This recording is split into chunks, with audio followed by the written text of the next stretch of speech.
పేరు మల్లేశ్వరరావు. మీరు గన్నవరం నియోజకవర్గం. గన్నవరం. సరే ఈసారి గన్నవరం నియోజకవర్గంలో రాబోయే ఎలక్షన్లో ఎవరు గెలుపొంది అనుకుంటున్నారు? యార్లగడ్డ గారుగా వంశీ గారు? పోటాపోటీ ఉంటుందండి, మనం ఏం చెప్పగలం. మీ ఉద్దేశం ప్రకారం? నా ఉద్దేశం ప్రకారం ఇద్దరు పోటాపోటీ. గెలిపి ఎవరికి వచ్చింది అంటారు? చెప్పలేమండి.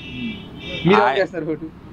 మనసులో ఇప్పుడు ఏం చెప్పుకోలేమండి. ఆ టయానికి ఏ అనిపిస్తే ఎవరికి అనిపిస్తే వాళ్ళకి వేస్తారు. ఈ నియోజకవర్గంలో వంశీ గారు బాగా పర్యటించారా లేకపోతే యార్లగడ్డ గారు బాగా పర్యటించారా? ఫస్ట్ నుంచి ఉన్నది వంశీ గారు. వంశీ గారు బాగా ఎవరికి ఏది సాయం కావాలన్నా చేసి పెట్టారు. యార్లగడ్డ గారు ఆయన గెలవలేదు కాబట్టి, ఏదైనా వాళ్ళు సాయం పొందలేదు కాబట్టి తెనాలి తెలియదు. ఆయనంతో గెలిస్తే చెప్పలేము, ఆయన చేస్తారేమన్నా అవకాశాలు ఏమైనా ఉండే తెలియదు. పిలిస్తే పలికే నాయకుడు ఎవరు ఉంటారు వీళ్ళిద్దరిలో?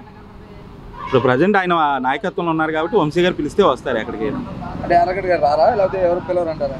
అంటే ఇప్పుడు ఆయనకు అందుబాటులో లేడు కదా, అప్పుడు ప్రజెంట్ ఆయన రన్నింగ్లో లేరు కదా, రన్నింగ్లో ఉంటే వస్తారు. ప్రజాదరణ వస్తే ఇద్దరు ఏ నాయకుడికి ఉందంటారు? ఇద్దరికే ఉంది. ఈసారి ఎవరిది గెలుపు ఎవరిది ఓటం అనేది ఎవరు చెప్పలేదు. అధికారం ఏది వచ్చింది అనుకుంటున్నారు? పైన అయితే టీడీపీ వస్తుంది అనుకుంటున్నాం మేమైతే. జగన్ గారు వెనకాల అనుకుంటున్నారు? అనుకుంటున్నామండి.